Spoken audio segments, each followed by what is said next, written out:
So দুদিন আগে হঠাৎ করে ভিআইপি রোডের ওপরে গাড়িটা আমার দাঁড়িয়ে যায়। তার রিজন হচ্ছে গাড়ি থেকে হঠাৎ করে দেখি তেলের গন্ধ বেরোচ্ছে। তো যখন তেলের গন্ধটা বেরোচ্ছে, যখন দেখলাম যে হ্যাঁ, তেলের লিক হয়ে গেছে না কি হয়েছে, না ওইখানে তেলটাও পড়ে আছে। এটা ঘটনাটা ঘটেছে আরও মোটামুটি 4 কিলোমিটার আগে থেকে। আমি যতবার সিগন্যালে দাঁড়িয়েছি গাড়ি জার্কিং হয়েছে আর তেল পড়ছে। তো ভয় পেয়ে আমি সার্ভিস সেন্টারে ফোন করলাম।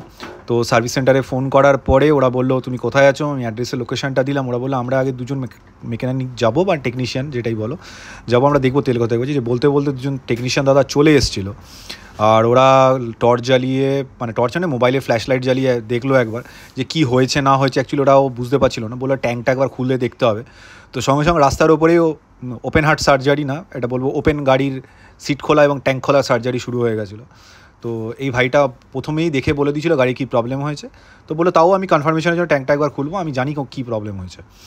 তো ট্যাঙ্কটা খুলে ওরা পুরোটা খুলে ফেলেছিল এবং খুলে দেখলো যে ট্যাঙ্কের তলায় যে ফুয়েল পাম্পটা থাকে, সেই ফুয়েল পাম্পে যে ক্লিপটা দেখো, ওই ক্লিপটা খুলে গেছিলো, কোনো কারণে খুলে গেছিলো। তো আমি বলবো এটা কি খুলে যায়? বলে না, দেখো এটা কোনোদিনও খোলে না, হয়তো তুমি প্রচণ্ড পরিমাণে অফরোড করেছো বা কিছু করেছো, কোনো কারণবশত খুলে গেছে ওটা। এটা এই নয় যে খুলে যায় বা খুলে যেতেই পারে, ভয়ের কিছু নেই। ওটা একটা হয়ে গেছে কোনো কারণে, অ্যাক্সিডেন্ট যেরকম হয় ওরকমভাবে হয়ে গেছে। তো দাদারা ঠিক করে দিয়ে চলে গেছে আর আমি গাড়িটা স্টার্ট করে কিছুক্ষণ দাঁড়ালাম যে গাড়িটা থেকে আর তেল পড়ছে কিনা, ঝাঁকিয়ে ফাঁকিয়ে দেখলাম যে তেল পড়ছে কিনা, তেলের গন্ধ আসছে কিনা।